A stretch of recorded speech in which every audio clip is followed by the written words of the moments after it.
ሰላም በያላችሁበት ይሁን የተከበራችሁ ተመልካቾች ከአማራ ሚዲያ ኮርፖሬሽን አዲስ አበባ ስቱዲዮ ወደ እናንተ የሚደርሰው የዕለቱ ዜናችን ተጀምሯል። በቆይታችንም የተለያዩ ጉዳዮችን እየዳሰስን ቆይታ እናደርጋለን። ሰብለጽጌ ዜናዎቹን እመራለሁ። ባለፉት 9 ወራት ከ650 ቢሊዮን ብር በላይ ገቢ መሰብሰቡን የገቢዎች ሚኒስቴር አስታወቀ።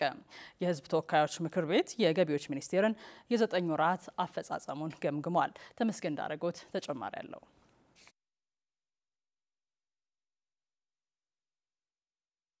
የኢፌድሪ ሕዝብ ተወካዮች ምክር ቤት የገቢዎች ሚኒስቴርን የ9 ወራት የዕቅድ አፈጻጸም ገምግሟል። የገቢዎች ሚኒስትር አይናለም ንጉሴ ሚኒስቴር መስሪያ ቤቱ በ9 ወራት ከ650 ቢሊዮን ብር በላይ ገቢ መሰብሰቡን አስታውቋል። በበጀት ዓመቱ የግብር ሕግ ተገዥነት ለማሳደግ ስራዎች መከናወናቸውን አንስተዋል። የደረሰ ስርዓቱም ሲግኒፊካንትሊ አሁን የጀመርነው ስራ የመርካቶን ጨምሮ ይፈታዋል። የበለጠ ደግሞ የዲጂታል ፕላትፎርሙ ወደ ትግበራ በቅርቡ ስናስገባ ብዙ ርቀት ይወስደናል። አሁን ባለንበት ሁኔታ እንደከዚህ ቀደሙ አይደለም። እንደ ዛሬ አመቱ ሳይሆን በዚህ አመት ከክልሎች ጋር በመናደርጋቸው መድረኮች ተስማምተንም ወደ ትግበራ እየገባን ስለሆነ መሻሻል እንዳለው ማየት ይቻላል። ልዩነታቸው በትክክል ቁጭ ብለው ከታክስ አውቶሪቲው ጋር የኤግዚት ስብሰባ አድርገው ተማምነው ግብራቸውን የሚከፍሉ በጣም በርካታ ግብር ከፋዮች አሉ። ግብር ከፋዮች ቴክኖሎጂ ተጠቅመው ግብር እንዲከፍሉ በማበረታታት የተሻለ ውጤት መመዝገቡን ሚኒስትሩ አይናለም ንጉሴ ተናግረዋል። ክፍያ የምንቀበለው አይዘር በዲጂታል ሲስተም እናንተ የተከበረው ምክር ቤት አባላት ባነሳችሁት በኤሌክትሮኒክ ፔይመንት ስርዓት ነው የምንቀበለው 35.7%ን የተቀረው 60% በላይ የሚሆነው ባንክ ቱ ባንክ የሚከፈል ነው። ስለዚህ 35% የኤሌክትሮኒክ ፔይመንት ድርሻ ነው ስንል የተቀረው በካሽ ተቀብለናል ማለት ሳይሆን ግብር ከፋዮች ባንክ ቱ ባንክ ትራንዛክሽን አድርገው ወደኛ የገቢ ወይም የትሬጀሪ አካውንት እንዲተላለፍ የተደረገ መሆኑን ለማንሳት በሕዝብ ተወካዮች ምክር ቤት የበጀትና ፋይናንስ ጉዳዮች ቋሚ ኮሚቴ ሰብሳቢ አቶ ደሳሌ ወዳጆ የገቢዎች ሚኒስቴር በ9 ወራት የሰበሰበው ገቢ አበረታች ነው ብለዋል። ታክስን ለማዘመን ለስርቆትና ለማጭበርበር የማይመች ለማድረግ የተለያዩ ፕሮጀክቶች እየተሰሩ ቆይተዋል። እነዚህ ፕሮጀክቶች በገቢዎችም በጉምሩክም በአጠቃላይ ቁጥራቸው ወደ 30 አካባቢ ይደርሳል። አንዳንዶቹ ወደ ሙከራ ገብተዋል፣ አንዳንዶቹ ደግሞ ሂደት ላይ ነው ያሉትና ይሄ ብዙ ነገር የሚፈታና የተቋሙን የገቢ መሰብሰብ አቅም የሚጨምር ስለሆነ ይሄ ተጠናክሮ መቀጠል ያለበት በጥንካሬ የምናየው ነው። የተሰበሰበን ገቢ ፈሰስ በማድረግና የሰራተኞችን ስነ ምግባር ማሻሻል ላይ ሚኒስቴር መስሪያ ቤቱ በትኩረት ሊሰራ እንደሚገባ ቋሚ ኮሚቴው አሳስቧል። የ9 ወር አፈጻጸሙ ጥሩ ነው፣ 101% ነው። ቀሪ ወር አለ። በቀሪ ወራት ይህንን 100% መሰብሰብ ይጠይቃል። ከ200 ቢሊዮን በላይ ነው ያለው ገንዘብ። ስለዚህ ይህንን ትኩረት ሰጥቶ መሰብሰብ። ሁለተኛ የተሰበሰበው ገቢን በጥሬ ገንዘብ ፈሰስ የተደረገው 92% ላይ ነው ያለው። ያልተሰበሰበ ወደ 43 ፈሰስ ያልሆነ ወደ 43 ቢሊዮን አለ። ይሄ ለገንዘብ ሚኒስቴር ለስራ ያስፈልጋልና መሰብሰብ ቀሪውን ፈሰስ ማድረግም ትኩረት ሊሰጥ ይገባል ነው አንደኛው። በተቋም ውስጥ ያሉ ከውጭ ደላሎች ሌሎችም ጭምር ያሉበት የታክስና የገቢ አሰባሰቡን ሂደት የሚያበላሹ አሉ። ይህንን በሚገባ እየተከታተሉ ማረምና ማስተካከል ያስፈልጋል። በተወሰኑ የቱሪዝም ዘርፎች ላይ የተንጠለጠለውን የቱሪዝም አካሄድ በመቀየር አማራጭ ዘርፎችን ማስፋት ተገቢ ነው ሲሉ የቱሪዝም ሚኒስትር ሰላማዊት ካሳ ገለጹ። የቱሪዝምና የፓርኮች ልማትን ሊያነቃቃ የሚችል ቀጠናዊ ወርክሾፕ በአዲስ አበባ ከግንቦት 4 እስከ 7 ቀን ይካሄዳል ሲሉ አስታውቀዋል። አዲሱ ዳዊት ተጨማሪ አለው። ጂኦ ፓርኮችና ጂኦ ቱሪዝም ለዘላቂ ልማት በሚል መሪ መልእክት ከግንቦት 4 እስከ ግንቦት 7 2017 ዓ.ም በአዲስ አበባ የሚካሄደውን ወርክሾፕ በተመለከተ የቱሪዝም ሚኒስቴር ሰላማዊት ካሳ መግለጫ ሰጥተዋል። እስካሁን ድረስ በ50 ሀገራት 229 ፓርኮች በዓለም አቀፍ ፓርክነት ተመዝግበዋል። ነገር ግን በአፍሪካ 2 ዓለም አቀፍ ፓርኮች ብቻ ናቸው የተመዘገቡ ብለዋል። ኢትዮጵያ እጅግ አስደናቂ መልክዓ ምድራዊ አቀማመጥ ያላቸው ስፍራዎች ያላት ሀገር እንደመሆኗ መጠን በዓለም አቀፍ ደረጃ እውቅና የሚገባቸው ጂኦ ፓርኮችን ለመፍጠርና ጂኦ ቱሪዝምን ለማልማት የሚያስችል ሰፊ እድል አላት ያሉት ሚኒስትሯ ወርክሾፑ ይሄን እድል ለመጠቀም የሚያስችል ይሆናል ብለዋል። ሀገራችን ደግሞ ከዚህ ውስጥ እጅግ አስደናቂ የሆኑ የጂኦሎጂ ሀብቶች አሏት። ፍጹም አስደናቂ የሆኑ መልክዓ ምድራዊ አቀማመጦች ያላቸው ስፍራዎች አላት። ይህንን መነሻ በማድረግ ደግሞ በዓለም አቀፍ ደረጃ እነዚህ ስፍራዎች እውቅና እንዲያገኙ የሚገባቸውን የጂኦ ፓርኮችን ደረጃ እንዲያገኙ ከማድረግም ባሻገር እነዚህን ሀብቶች ደግሞ በአግባቡ መለየት፣ መጠበቅ እና ለዘላቂ ልማትም እንዲውሉ ማድረግ ደግሞ ከዚሁ በሀገራችን ለማካሄድ ካሰብነው ጉባኤ የሚጠበቅ አንደኛው ውጤት ነው።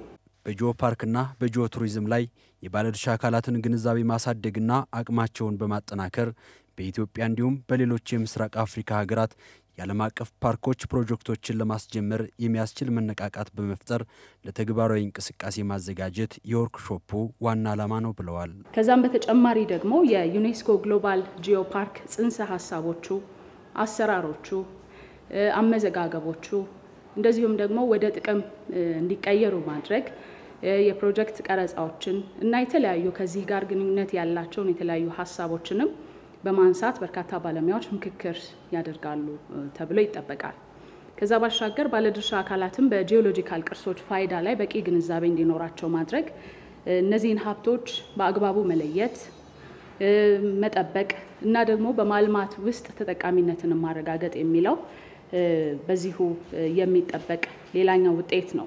በዚህ ሁነት ከተለያዩ ሀገራት የሚመጡ የዘርፉ ባለሙያዎችና የሥራ ኃላፊዎች እንዲሁም የሀገር ውስጥ ዓለም አቀፍ ድርጅት ተወካዮችን ጨምሮ ከፌዴራል እስከ ክልል የሚመለከታቸው ተቋማትና ኃላፊዎች ይሳተፋሉ ብለዋል። ከ10 ሀገራት እና ከዛ በላይ የሚመጡ የዘርፉ ኤክስፐርቶች፣ ከፍተኛ የሥራ ኃላፊዎች የሚታደሙ ይሆናል። ከዛ ባሻገር ከሀገር ውስጥ እንደዚሁም ከዓለም አቀፍ ድርጅት ተወካዮችን ጨምሮ ከፌዴራል ተቋማት እዚሁ በሀገራችን የሚገኙና ከዚሁ ርዕሰ ጉዳይ ጋር ተያያዥነት ያላቸው ተልእኮ ይዘው የሚሰሩ የተለያዩ ተቋማት አሉ። ከነሱ ከፍተኛ የሥራ ኃላፊዎች፣ የክልል የቱሪዝም መዋቅር አካላት እና ከፍተኛ የሥራ ኃላፊዎች፣ ከዩኒቨርሲቲዎች ከፍተኛ የሆነ በዚህ ጉዳይ ላይ ምርምር ጥናት እያካሄዱ የሚገኙ ዩኒቨርሲቲዎች አሉ። ከነሱም እንደዚሁ ተወካዮች ኖረው በዚህ ኮንፈረንስ ላይ ተሳታፊ እንዲሆኑ ይጠበቃል። በዚህ ርዕሰ ጉዳይ ላይ ደግሞ የሚሰሩ የተለያዩ ዘርፍ ማህበራት አሉ። እነዚህ የዘርፍ ማህበራትም እንደዚሁ የሚሳተፉበት እንደሚሆን ይጠበቃል። ከጂኦ ቱሪዝምና ጂኦ ፓርኮች ልማትን በተመለከተ ከሚካሄደው ወርክሾፕ ባሻገር በተመረጡ ቅርሶች በተለይም የጥያ ትክል ድንጋዮች፣ የመልካ ቁንጥሬ ባልጭት የአርኪኦሎጂ ስፍራና ሌሎች በእነዚህ አካባቢዎች የሚገኙ ስፍራዎች በተሳታፊዎች የሚጎበኙ ይሆናል። ዜጎችን የፋይዳ መታወቂያ ተጠቃሚ በማድረግ ቀልጣፋ አገልግሎቶችን እንዲያገኙ የሚያስችል ስራዎችን እየሰራ እንደሚገኝ የብሔራዊ መታወቂያ ፕሮግራም ጽህፈት ቤት ዋና ዳይሬክተር አቶ ዮዳሄ ኃይለስላሴ ገለጹ። የፋይዳ መታወቂያን በማስመልከት ለማህበረሰቡ ግንዛቤን ለመፍጠር የሚያስችል የጎዳና ላይ ሩጫ መዘጋጀቱም ተገልጿል። ራሄል ደምሰው ተጨማሪ አላት። የብሔራዊ መታወቂያ ፕሮግራም ከአዲስ አበባ ከተማ አስተዳደር ወጣቶችና ስፖርት ቢሮ የሲቪል ምዝገባና የነዋሪነት አገልግሎት ኤጀንሲ ጋር በመተባበር የፋይዳ መታወቂያን አስመልክቶ የህብረተሰቡን ግንዛቤ ለማሳደግና ንቅናቄን ለመፍጠር የሚያስችል ፋይዳ ለኢትዮጵያ በሚል መሪ ሀሳብ የሩጫ ውድድር ግንቦት 3 በመስቀል አደባባይ እንደሚካሄድ መግለጫ ተሰጥቷል። ፋይዳ ለኢትዮጵያ ሀገር አቀፍ ምዝገባን ትልቅ ትኩረት ተሰጥቶት የኢትዮጵያ የዲጂታል ትራንስፎርሜሽን ግብን ለማሳካት እየተሰራ መሆኑን የብሔራዊ መታወቂያ ፕሮግራም ጽህፈት ቤት ዋና ዳይሬክተር ዮዳሄ ኃይለስላሴ በመግለጫው ተናግረዋል። ይህን ዘመቻ ስናደርግ አንዱ ስፖርታዊ የሆነ ስርዓት ጋር ማናበቡ ወንድማማችነት ጋር ስፖርት በውስጥ ወንድማማችነትን ስለሚይዝ ከጤንነት ጋር ከአይምሮ ጤንነት ከአካላዊ ጤንነት ጋር ስለሚያዝ የዲጂታል ኢኮኖሚ መሰረት ነው ስንል ለሰዎች ሁለንተናዊ ደህንነት መሰረት የሆነ አንድ የዲጂታል ኢኮኖሚ አካል እንደመሆኑ ከስፖርት ጋር መያያዙ ተገቢና ትክክለኛ ነው። እንደ ሀገር አሁን ገና 15 ሚሊዮን በቅርብ መግባታችን ነው። ብዙ ስራ ይቀረናል። 110 ሚሊዮን አካባቢ ነው ኦፊሻል ቁጥር እንግዲህ የኢትዮጵያ ህዝብ ከ110 ሚሊዮን ገና 15 መሄዳችን ነው። በጣም ብዙ ስራ ይጠበቅብናል። ሁሉም ክልሎች ላይ ዋና ዋና የሚባሉ የዞን ከተሞች ላይ በሰፊው ምዝገባ ከተጀመረ አመት አልፎናል። ይሄ ማለት ግን በቂ ነው ማለት አይደለም። ልክ አዲስ አበባ ውስጥ ያለውን ተሞክሮ ከአገልግሎቶች ጋር ማስተሳሰር፣ ለአገልግሎቶች ቅድመ ሁኔታ ማድረግ፣ ከሲቪል ምዝገባ ጋር ማስተሳሰር የመሳሰሉት አይነት የዘመቻ ስራዎች በሰፊው በቀጣይ ዓመት በ2018 መስራት ይጠበቅብናል። በአዲስ የፋይዳ ምዝገባ ሂደቶች ውስጥ በአዲስ አበባ በተለያዩ ተቋማት በሰፊው ምዝገባውን ማካሄድ መቻሉን የአዲስ አበባ የሲቪል ምዝገባና ነዋሪነት አገልግሎት ኤጀንሲ ዋና ዳይሬክተር አቶ ዮናስ አለማየሁ ገልጸዋል። እስካሁን ድረስ በጋራ ስራውን ከጀመርንበትና ወደ ስራ ከገባንበት ጊዜ ጀምሮ ከ2.3 ሚሊዮን በላይ የሚሆን አዲስ የፋይዳ ተመዝጋቢ በተፈጠረው ንቅናቄ መመዝገብ ተችሏል። በዚህ ሂደት ውስጥ እንግዲህ እኛ በመንሰጣቸው አገልግሎት ጣቢያዎች ውስጥ በትምህርት ቤቶች አካባቢ ነዋሪው በስፋት የሚንቀሳቀስበት አካባቢ ምዝገባዎችን ለማድረግ ሞክረናል። በዚህም ጥሩ ውጤት የሚባል ውጤት መምጣት ችሏል። አሁን የተገኘው ውጤት እንደ አዲስ አበባ ቀላል የሚባል አይደለም። አዲስ አበባ ላይ የተሰራው ስራ በአሁኑ ሰዓት በክልሎች ላይ በቅንጅት ፋይዳ ቴክኖሎጂ የምዝገባ ስርዓት ሆኖ ክልሎችም ላይ በንቅናቄ እንዲመራ ለማድረግ ጥረት ተደርጓል። ስፖርት ለሰዎች ደህንነት መሰረት ንቅናቄ ለመፍጠር የሚያስችል በመሆኑ የፋይዳ መታወቂያ ምዝገባን ለማሳደግ በትብብር እንደሚሰሩ የአዲስ አበባ ወጣቶችና ስፖርት ቢሮ ኃላፊ አቶ በላይ ደጀን ገልጸው ግንቦት 3 በሚካሄደው የሩጫ ውድድርም አትሌቶች፣ ነዋሪዎችና አካል ጉዳተኞች የሚሳተፉ መሆናቸውን ተናግረዋል። ይሄ ሩጫ የውድድሩ መነሻና መድረሻ መስቀል አደባባይ ነው። መነሻው ከመስቀል አደባባይ ሆኖ በለገሃር ሜክሲኮ አድርጎ የዋቢ ሸበሌ ሆቴል፣ ብሔራዊ ቲያትር አድርጎ ኢትዮጵያ ሆቴል ፍልውሃ ከዛም ወደ ቤተ መንግስት፣ ከቤተ መንግስት በስጢፋኖስ የመጨረሻው ማጠናቀቂያ ይሆናል ማለት ነው። ስለዚህ መዳረሻውና መነሻውና መዳረሻው ይሄ ነው። በዚህ ውስጥ ወጣቶች፣ የስፖርት ቤተሰቦች፣ ነዋሪዎች በጣም ለየት የሚያደርገው ደግሞ ኤሊት አትሌቶች ይሳተፋሉ፣ የአካል ጉዳተኞች ይሳተፋሉ። በተለይ ደግሞ የፓራ ኦሎምፒክ ላይ በዊልቸር የሚሮጡ ተሳታፊዎች አሉ። በጥቅሉ ስንመለከት ከ25000 በላይ የሚሆኑ የከተማችን ነዋሪዎች የሚሳተፉበት እና አሳታፊነትንም አካታችነትንም ያረጋገጠ ነው ማለት ነው። ውድድሩ እሁድ ከጠዋቱ 12 ሰዓት ጀምሮ እስከ 5 ሰዓት እንደሚካሄድም በመግለጫው ተጠቅሷል። ተመልካቾቻችን ዜናዎቻችን አሁንም እንደቀጠሉ ናቸው። ባልተገባ የትራንስፖርት ዋጋ ጭማሪና በተሽከርካሪ እጥረት እየተቸገሩ መሆናቸውን መነሻቸውን ከደብረ ብርሃን አድርገው ወደ አዲስ አበባ የሚጓዙ መንገደኞች ተናግረዋል። አሚኮ በጉዳዩ ላይ ባለድርሻ አካላትን የጠየቀ ሲሆን ከቁጥጥርና ክትትል ጋር የተያያዘ ክፍተት አጋጥሟልም ተብሏል። ኤልያስ ፈጠነ ተጨማሪ ያለው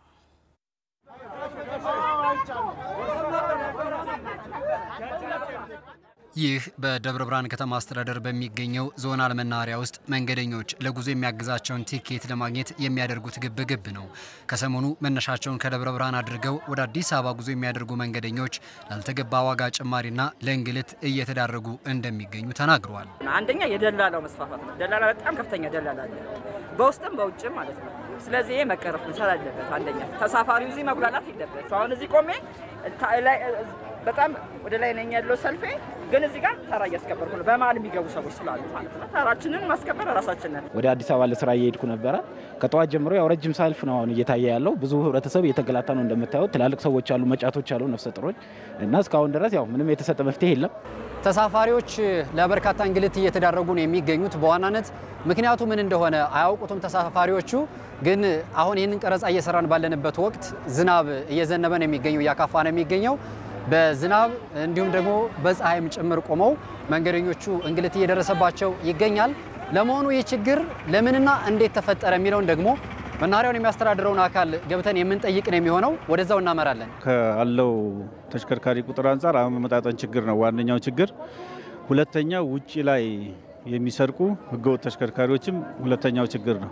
በውጪ ቁጥጥር መስተካከል ያለባቸው የተሽከርካሪ ችግር ማለት ነው። አጠቃላይ መስመሩ ላይ ፍሰት በመብዛቱ ምክንያት በሰው ክምችት ደረጃ እንደምታዩ አይነት የሰው ክምችት ይገጥማል።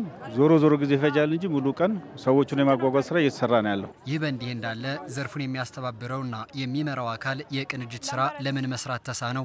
ለአቶ ስዩም ያነሳነው ጥያቄ ነበር። እንግዲህ በህጉ ደረጃ መንገድ ዳር ተቆጣጣሪ ይሄን ነው እርምጃ መውሰድ ያለበት። ከዚህ እስከ አዲስ አበባ እንደምታውቀው በርካታ ትራፊክ፣ በርካታ ሲቪል ተቆጣጣሪ ነው ያሉት። እንዴት እንደሚገቡ ለእኛም ግራ እየገባ ነው። በበዓላት ቀናት ደግሞ ትራፊኮች ሲቪል ተቆጣጣሪም በስፋት አለመውጣት ችግር አለ። መንገደኛው ደግሞ በእኛ ዞን ባህሪ ስታዩ ከሆነ በበዓል ቀን ይበዛል። በበዓላት ቀናት ብዙ ነው። በዚህ ቀን ነው የውጭ ተቆጣጣሪ የሚያስፈልገውና ይሄ ጋፕ አለ። ከአሰራር ጋር በተያያዘ እየተከሰቱ የሚገኙ ጥፋቶችን በተመለከተ የመናኸሪያውን የሚያስተዳድረውን አካል ለመጠየቅ ሞክረናል። የከተማ አስተዳደሩ የመንገድ ደህንነት ተቆጣጣሪ አካላት ስራቸውን በአግባቡ እየሰሩ ባለመሆናቸው ከፍተኛ የሆነ ህገወጥ አሰራር ተዘርግቷል። ስለዚህ ይህንን መስበር አልተቻለም የሚል ምላሽ ነው የሰጠን። እኛ ደግሞ ይህንን የሚቆጣጠረው አካል ደግሞ ምን እየሰራ ነው ስንል ለመጠየቅ ወደዛው እናመራለን። በሰሜን ሸዋ ዞን መንገድ ትራንስፖርት መምሪያ የመንገድ ትራፊክ ደህንነት ቡድን መሪው የሽጥላ ተስፋዬ የስራ ስምሪት ላይ መሆናቸውን በስልክ ገልጠውልናል። እኛም ተግባሩን መምራት ለምን አልተቻለም ስንል ጠይቀናቸዋል። ቀን ላይ መስመሮችን ሁሉ ወጥረናል። የጫጫ አንጎለሎችንም ጫጫዎች የሚባሉ ጫጫ ላይ አስወጥረናል። ባሶችም ይዘዋል። ዙሪያው የኛ ወረዳ ስለሆነ እኛም ራሳችን 3 ሙያተኛ ብንሆን መስመሩን ሁሉ ይዘናል። አሁን ወደ አዲስ አበባ ያለ መውጫ የሚያልፍ የለም። ቡድን መሪው ይህን ይበሉ እንጂ አሚኮ ህገወጥ ደላሎች ተጓዦችን እንዴት እንደሚያጉላሉ ከተከታዩ ድምጽ መረዳት ችሏል። የቱ ጋር ነው ያለው መኪናው? ግን 500 ብር ምንድነው? ዘረፋ እኮ ነው የሆነው። መኪና የለም እንደዚህ ነው። 700 ሲጨርሩ 700 አዲስ አበባ 700 ብር። የደብረ ብርሃን ከተማ አስተዳደር ትራንስፖርት ተጠሪ ጽህፈት ቤትን በጉዳዩ ላይ ለማናገር ጥረት ብናደርግም ምላሽ ባለማግኘታችን ሊሳካልን አልቻለም። ይሁንና የከተማ አስተዳደሩ ፖሊስ መምሪያ ተቆጣጣሪ ትራፊኮችን በማሰማራትና በመቆጣጠር ረገድ ምን እየሰራ ነው ስንል ጠይቀናል። በመምሪያው የሚዲያና ኮሚኒኬሽን ዋና ክፍል ኃላፊው ምክትል ኮማንደር ኪዳኔ በቀለ ከተራው ውጪ ላይ የሚጭን ካለ ወዲያው ነው አውቶማቲካሊ ወደዛው ነው እርምጃ የሚወሰድበት ሁኔታ ነው ያለው። ምናልባት እኛውን እስካሁን ድረስ አሁን ውጪ ላይ እኛ ሳንደርስባቸው የሚጭኑ ግለሰቦች ሊኖሩ ይችላሉ። ግን በሪፖርት ደረጃ የደረሰን ነገር የለም። አሁን ምናልባት እየጫኑ ነው የሚል እስከ ቦታው ድረስ ጥቆማ ከደረሰን እዛ ቦታ ላይ ያንን ነገር ለመቆጣጠር ዝግጁ ነን። የሴት ልጅ ግርዛትና ያለ ዕድሜ ጋብቻን ለማስቆም የባለድርሻ አካላት ቅንጅት ሊኖር እንደሚገባ ተገለጸ። በኢትዮጵያ ኦርቶዶክስ ተዋሕዶ ቤተክርስቲያን ልማትና ክርስቲያናዊ ተራድኦ ኮሚሽን በሰሜን ሸዋ ዞን የተለያዩ ወረዳዎች የሴት ልጅ ግርዛትና ያለ ዕድሜ ጋብቻን ለማስቆም ከባለድርሻ አካላት ጋር የመግባቢያ ስምምነት አድርጓል። በላይ ተስፋዬ ዝርዝሩን ይዟል። በኢትዮጵያ ኦርቶዶክስ ተዋሕዶ ቤተክርስቲያን ልማትና ክርስቲያናዊ ተራድኦ ኮሚሽን ያለ ዕድሜ ጋብቻንና የሴት ልጅ ግርዛትን ለማስቆም ባለፉት 5 ዓመታት በሰሜን ሸዋ ዞን የተለያዩ ወረዳዎች ሲሰራ ቆይቷል። በሌሎች ወረዳዎች ያሉትን ተመሳሳይ ችግሮች ለመቅረፍም ከባለድርሻ አካላት ጋር የማስጀመሪያ መርሃ ግብር አካሂዷል። የሴት ልጅ ግርዛትና ያለ ዕድሜ ጋብቻ እያስከተለ ያለውን ማህበራዊ ቀውስና በቀጣይ ምን መሰራት አለበት የሚለውን ከተሳታፊዎች ጠይቀናል። የሴት ልጅ ግርዛትን በአግባቡ ማኔጅ አድርገን ከዚህ ጎጂ ልማዳዊ ድርጊት መውጣት ከቻለ ሌሎቹ ከዚህ ቀጥለው የሚመጡትን ችግሮች በአግባቡ መፍታት ያስችላል።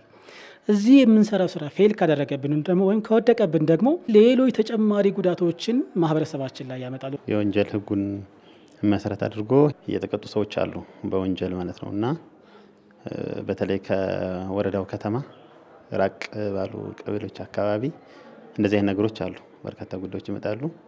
ይሄ ተግባር እንዲቆም ፍርድ ቤት በሰጣቸው ስልጣን ልክ እነዚህ ድርጊቶች እንዲቆሙ አስተማሪና አስፈላጊ ሆኖ ቅጣቶችን ፍርድ ቤት የሚቀጣ ነው የሚሆነው ብዬ ነው የማስበው። ፕሮጀክቱ መሰረታዊ ዓላማዎችን ይዞ እንደሚሰራ የገለጹት በኖርዌይ ቤተክርስቲያን እርዳታ ድርጅት የስነ ተዋልዶ ጤናና ጾታዊ ጥቃት መከላከል ፕሮግራም አማካሪ መንግስት የተገኘ ናቸው። አንደኛው ምሰሶ የሴቶችና ልጃገረዶችን አቅም ማጎልበት ነው። ያ ማለት የገቢ መስገኛ፣ የትምህርት፣ የጤና ሌሎች ራሳቸውን የሚችሉበትና ኢምፓወርድ የምንለው ወይም ደግሞ ማብቃት ስራ ነው። ሁለተኛው ምሰሶ ጥቃትን የሚጸየፍ ጥቃትን የማያበረታታ ተቋም በማህበረሰብ ውስጥ እንዲኖር ማድረግ ነው። አገልግሎት የሚሰጡ ተቋማትን ማዘመንና ማጠናከር እንዲሁም የሚቆጠር ውጤት ላይ የመድረስ ግብ መቀመጡንም አማካሪው ጠቁመዋል። ጾታዊ ጥቃት የደረሰባቸው ሴቶች በተለይም ደግሞ የህፃናት ጋብቻ ላይ የተፈጸመባቸው ሴቶች የህግ ከለላ ማግኘት አለባቸው፣ የጤና አገልግሎት ማግኘት አለባቸው፣ የኢኮኖሚክ ኢምፓወርመንት ወይም ደግሞ የገቢ ማስገኛ ማግኘት አለባቸውና ሌሎችም አገልግሎት ማግኘት አለባቸው። የመጨረሻው የፕሮጀክቱ ምሰሶ ደግሞ በፌዴራል ደረጃ ያሉ ህጎች፣ መመሪያዎች፣ ደንቦች እና ፖሊሲዎች ወደ መሬት እንዲወርዱ ህብረተሰቡ ውስጥ እንዲሰርጹ የማድረግ ስራና የማስተዋወቅ ስራ እንሰራለን ማለት። የሴት ልጅ ግርዛትና ያለ ዕድሜ ጋብቻ ስር የሰደደ ችግር ነው ያሉት የኮሚሽኑ የሰሜን ሸዋ ዞን ማስተባበሪያ ጽሕፈት ቤት ኃላፊ ደጀኔ መብራቴ በዘላቂነት ለመፍታት ይሰራል ነው ያሉት። የሴት ልጅ ግርዛትና ያለ ዕድሜ ጋብቻ በሀገራችን እንዳጠቃላይ በጣም የተስፋፋ ረጅም ጊዜ የተስፋፋ አምራች የሆነውን ማህበረሰብ ክፍል የሚጎዳ እንደሆነ እናውቃለን እና ከዚህ በፊትም በሰሜን ሸዋ በተለያዩ ቦታዎች ስንሰራ ቆይተናል። አሁን ደግሞ ለአንድ አመት መንግስት በሚያደርገው ከፍተኛ ጥረት ውስጥ እኛም ደግሞ የራሳችን ተሳትፎ በማድረግ ችግሩን ለዘለቄታ ለመፍታት ሙሉ ሙሉ ለማስወገድም በሚደረገው ጥረት ላይ ተሳታፊ ለመሆን ነው እንግዲህ ዋናው ዓላማችን ማለት። ለዚህም ከግንዛቤ ፈጠራ ስራ ጀምሮ ሁሉም የህብረተሰብ ክፍል ተሳታፊ መሆን አለበት ነው ያሉት ኃላፊው። ይህንን ጎጂ ልማዳዊ ድርጊቶች ለማስወገድ አንደኛ የግንዛቤ ማስጨበጥ ስራዎች ያስፈልጋሉ። ይሄ ደግሞ ከሃይማኖት ተቋማት ጋር መስራት ይጠበቃል፣ ከመንግስት አካላት ጋር መስራት ይጠበቃል፣ ከእድሮች ጋር መስራት ይጠበቃል፣ ከወጣቶች ጋር፣ ከሴቶች ጋር፣ ከሁሉም ጋር መስራት ይጠበቃል። ስለዚህ ይሄ ችግር የሁላችን ስለሆነ ማለት ነው። ስለዚህ ሁሉም አካል በዚህ ፕሮጀክት ላይ ተሳታፊ ነው። ፕሮጀክቱ በሰሜን ሸዋ ዞን 3 ወረዳዎችና በደብረ ብርሃን ከተማ ቀይት የተፈናቃዮች መጠለያ ውስጥ ለሚገኙ የህብረተሰብ ክፍሎች ለሚቀጥለው 1 ዓመት ከባለድርሻ አካላት ጋር በጋራ እንደሚሰራ ተገልጿል። በመጨረሻ አጫጭር ዘገባዎች ወደ እናንተ ይደርሳሉ። መሰረት መቅጫ አዘጋጅታቸዋለች።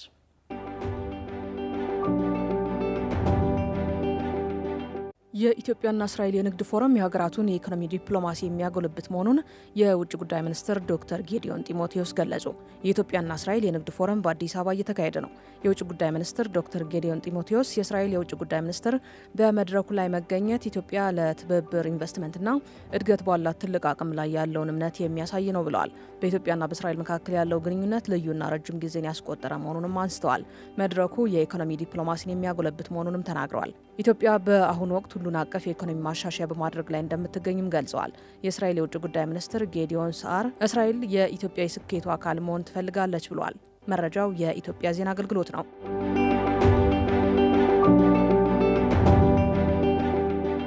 የኢትዮጵያ ታምርት ንቅናቄ የተቋማትን አገልግሎት በማዘመን የአምራች ኢንዱስትሪ ተወዳዳሪነትን እያሳደገ እንደሚገኝ የኢንዱስትሪ ሚኒስትር መላኩ አለበል ገለጹ።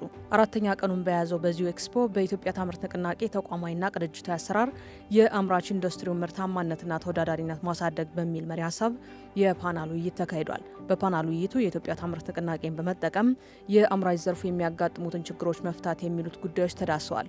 የኢንዱስትሪ ሚኒስትር መላኩ አለበል የኢትዮጵያ ታምርት ንቅናቄ ለዘርፉ የተቀላጠፈ አገልግሎት በመስጠት ተወዳዳሪነትን ማሳደግ ወሳኝ ዓላማ መሆኑን ገልጸዋል። በፓናል ውይይትም አምራች ኢንዱስትሪውን ለመደገፍ የትራንስፖርትና ሎጂስቲክ አገልግሎት ፍላጎትን ወሳኝ ሚና እንደሚኖረው ተናግረዋል። መረጃው የኢትዮጵያ ዜና አገልግሎት ነው።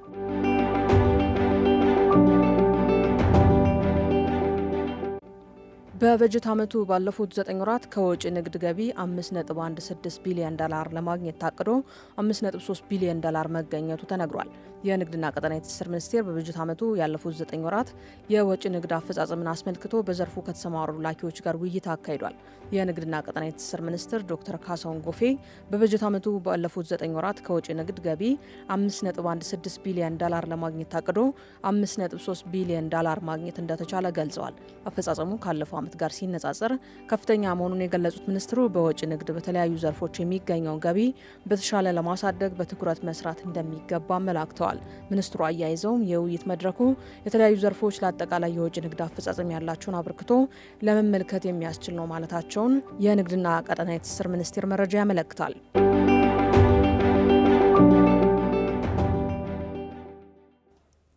ከአማራ ሚዲያ ኮርፖሬሽን አዲስ አበባ ስቱዲዮ ወደ እናንተ ሲደርስ የቆየው የዕለቱ ዜናችን እዚህ ላይ አብቅቷል።